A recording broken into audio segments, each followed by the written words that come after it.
Guys, welcome back to some more AFK Arena. Today we're over on the free-to-play account. We're looking at the test server patch 1.71, which brings engraving to our wilders.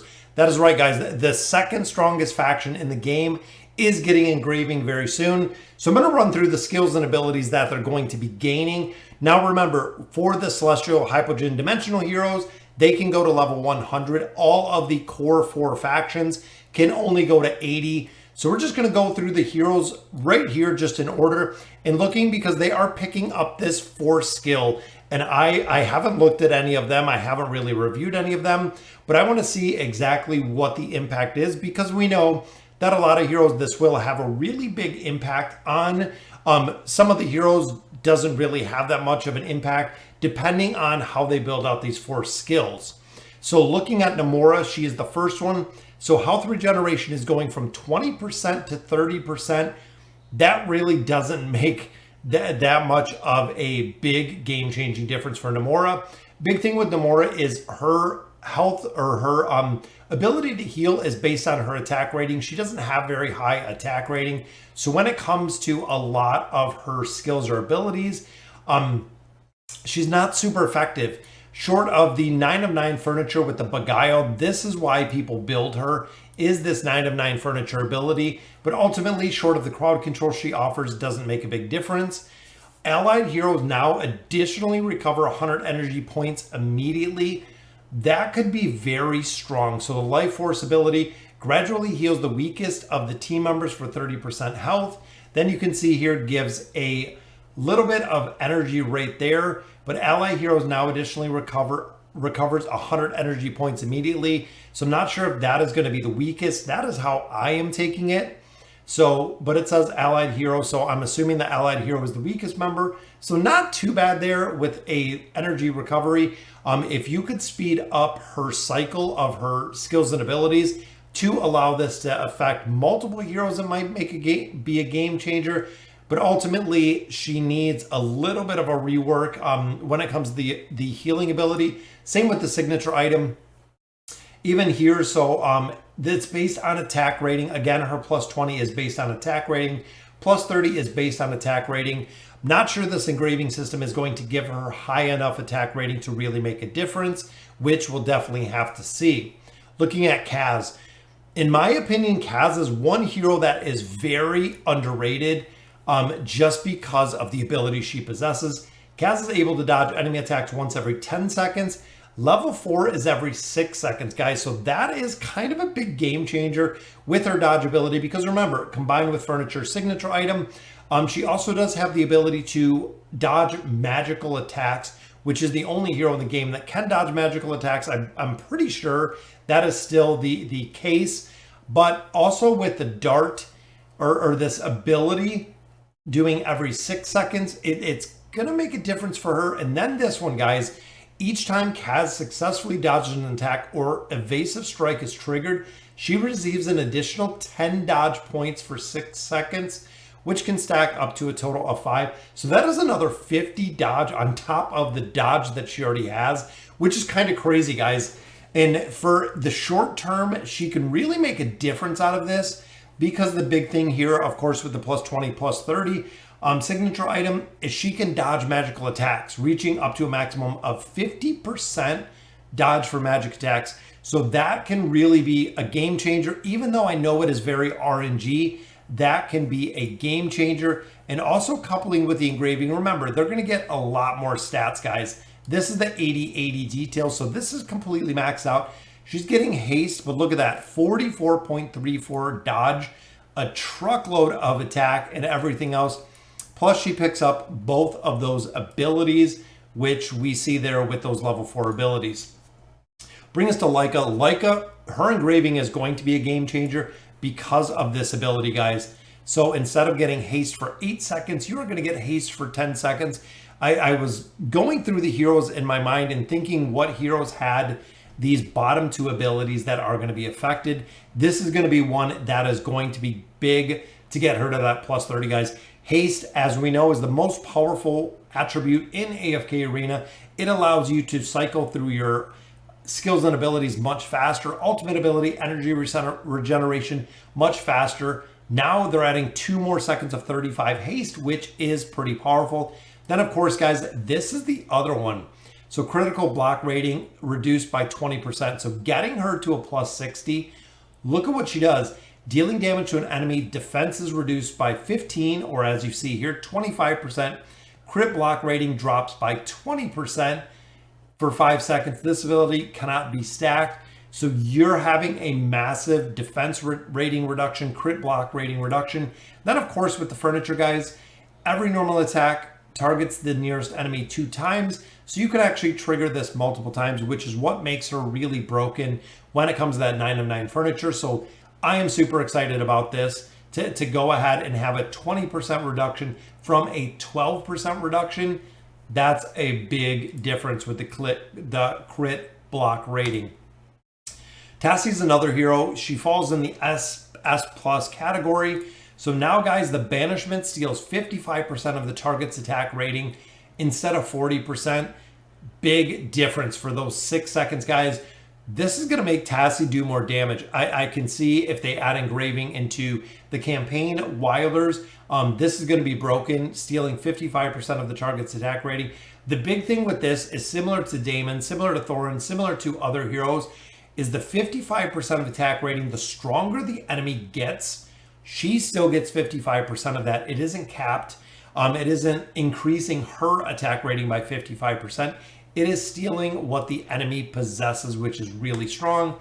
Then, of course, damage is increased to 190% from 170. So the passive with the teleportation ability going to do more damage with a bigger damage boost. So Tassie and Leica definitely going to be 2 solid heroes for the engraving when it comes to the Wilder. Almas, value of the shield increased 20%, not going to make a difference really there. And then here, going from 5 to 6% of the lost hit points per second, again, not going to make a difference. Big thing with him is he doesn't produce enough healing. He doesn't have enough tanking ability to allow him to live. Little bit of crowd control out of some of his abilities, but ultimately not enough to make Almas that is going to be a usable hero, which I really hoped engraving would have done. Brings us to Cirrus. Again, a little bit more to normal attacks. A 20% bonus or a 20% boost to normal attacks doesn't make that big of a difference. This isn't going to be a game changer. Same with here. Damage value is reduced by 65%. So he can take a little bit more damage, but again, when you start getting into bigger level deficiencies, he is still going to take a tremendous amount of damage, and he's going to die really quick. So unfortunately, it doesn't seem like it's going to be a game changer for Cirrus either, which brings us to the king of the Wilders, guys. Iran with the Vortex ability, adding a little bit more damage there. Great. A little bit more damage that he can do. We will definitely buy that. This is the interesting one, guys. 50% chance to ignore the enemy defense. Now level 4 gives him a 65% chance to ignore the enemy defense rating, meaning he is going to burn through enemies even faster than he has before. And also looking for him, the attack that it brings, the accuracy, the haste that it brings, everything that they're adding in here is going to be absolutely crazy. When it comes to taking the hero to the level 80 for the engraving system, it's going to be super solid to bring Iran even stronger. Still has the crowd control, doing more damage, ignoring defense. He's going to be able to burn through heroes faster than he ever has before with the engraving system, which is awesome to see. Then we have Gorvo. Every time Gorvo's Warhammer is charged up, he receives 10% less damage for 8 seconds. Not too bad, because he does have a shorter duration for the charge up, and he does have a stun. So this can be stacked 3 times. This is really what tanks in AFK Arena need. They need some sort of mitigation. So essentially, if he can get to this, so hammer is charged up every 6 seconds, he does a stun. Every time he does that stun, when it is charged up every 6 seconds, he can go ahead and stack this up to a 30% less damage, which is pretty solid mitigation because it's coupled with a stun. Then we look at Shell Shield, maximum shield equal to 60% of his maximum health. Again, the shielding factor is pretty small. When it comes to Gorvo itself, you're really more worried about the crowd control factor that he brings, which is what makes him really strong. Coupled with Iran can pull all the heroes in. Gorvo can drop the stun on him. Now he's going to have a little bit of mitigation, which can definitely help with the shielding ability that Gorvo possesses. This brings us to Lorzin. Lorzin's a hero that everyone uses for the link. If the linked enemy dies, the other surviving linked enemy will be stunned for 7 seconds, guys. That's a pretty massive stun, especially when it comes to combinations with Iran, if it comes to combinations with Lucretia. Adding 2 more seconds in here for the stun, it is good, but if the linked enemy dies, there's a really big but in there, because if the linked enemy does not die, it's obviously not going to do anything. It's just going to remain linked without doing the stun there, which unfortunately is a little disappointing. This one's going to be interesting. So the value of shield is increased to 350% of the attack rating. Now, with that ability, the Wind Warden are applied to all allied heroes the first time that it is used. So now they are going to get even a stronger shield than they already have. Could make a difference. Could really make Lorzin a viable hero because he can shield the entire team and he can shield the entire team multiple times. Now, coupled with the dodge that he puts in there, adds a little bit of RNG, but I'm even thinking putting him with a hero like Kaz. He can shield Kaz. Kaz already has massive amounts of dodge. If she does take damage, she has a big shield on her that Lorzin threw on there. Brings to Saurus, guys, the boss killer himself, adding more damage to that burst strikes in there, which is awesome. Another 10% boost in there. Then this one, Saurus's attack rating will be increased by 12% and defense rating will be increased by 30%. So they're making the strong boss killer Saurus even stronger, guys. That is right. He is going to be even stronger, getting another 2% attack rating boost. Again, with the engraving system, then you couple all the stats that he's pulling out of there. Saurus might be moved back into the meta when it comes to the Twisted Realm, just because of that 2% bonus for the attack rating, followed by having Rose follow Saurus.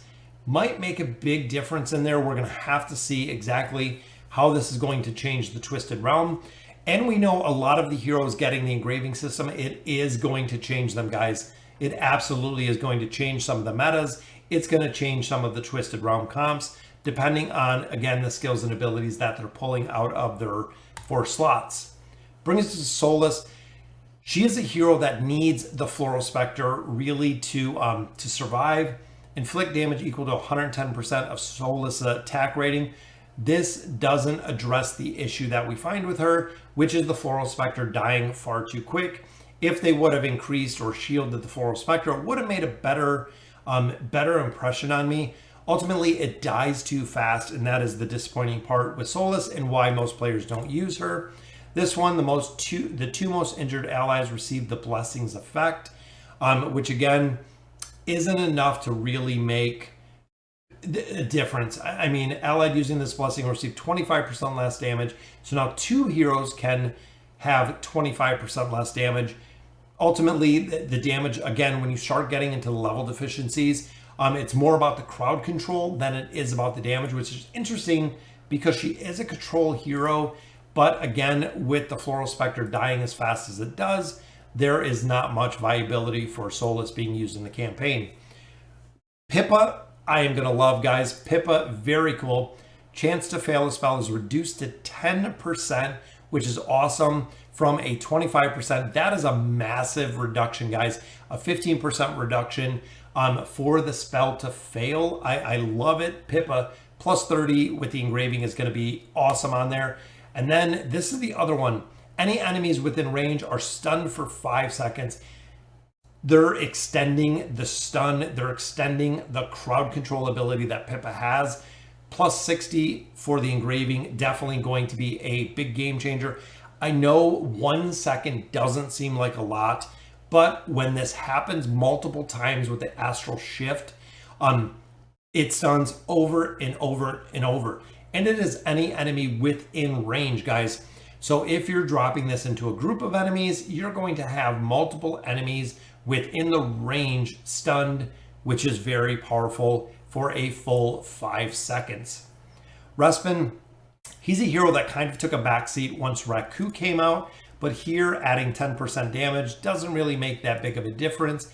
Even here, a little bit longer on the shield duration, from 6 seconds to 8 seconds, not going to make a big game-changing difference for Respin. But Raku is one, again, thinking about his abilities down here, guys. Duration of the ability are extended to 10 seconds from 8 seconds. That does mean attack rating raised by 50%, haste raised by 50 points for 10 seconds. Absolutely a necessity to build Raku, guys. We know he is super strong as he is. Now we're making him stronger with the Peckish ability. Coupled with the signature item and furniture, he is going to be a monster when it comes to the Abyssal Expedition. Then, of course, whenever an enemy target is under the effects of a control ability, Raku will additionally target them with his normal attack over the next 6 seconds. And he's going to do 50% more attack rating, 50 more haste. He is just going to destroy targets, guys. Not even joking here. With how powerful he could possibly be. Then, of course, guys, that is all of the Wilders. So definitely some of the heroes.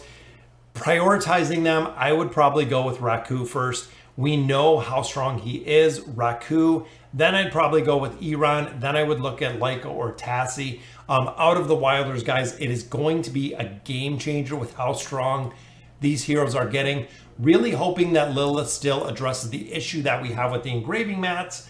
I would love to see some changes when it comes to the acquisition of the mats or even the cost of engraving these heroes. Because remember, this is only the first faction out of 4. We still have a crazy amount of heroes that this engraving is going to come into, as well as all of the new heroes that are going to be released in AFK Arena in the upcoming updates. So guys, let me know in the comments what you guys think. Let me know what hero you are most psyched about when it comes to the Wilders. And as always, thank you guys for watching.